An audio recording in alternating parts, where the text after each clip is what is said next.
Hello everyone, welcome to my vlog, Auntie T. So let's make an instructional materials. First, ako gisuwat ang akong topic nga napili, pero before ko nagbuhatan na is, ako nagyandam ang mga materials like neon cartolina pink and green, pentel pen, black cartolina, cartoon, straw nga higot, glue, and gunting. So, na may idea kung sa kong buhaton base sa mga gihatag na ko nga materials. So, by the way, let's go back sa atong topic.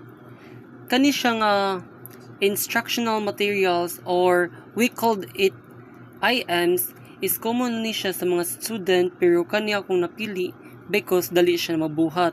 Aside sa daan na, is catchy sad siya sa eyes since I use light colors like pink and green and the background is black. Makita ninyo after na ko giguntingan from pink cartolina is ako siya gipapilit sa black nga cartolina para dili siya hayag tan-awon. After na kong papilit is ako na sad siya giguntingan para ipapilit sa box tagsa-tagsa para naay mo support inigbutang nako sa higot.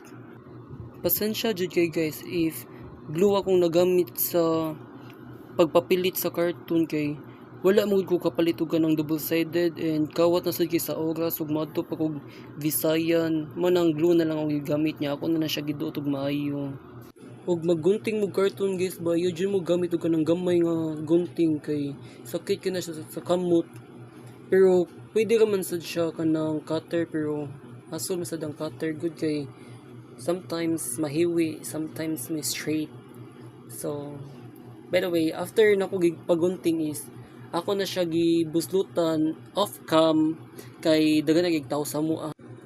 After na ko siya gibuslutan is ako gisud ang higot sa buslut para mabitay-bitay siya. And look, this is the final output. That's all. Thank you. Bye-bye.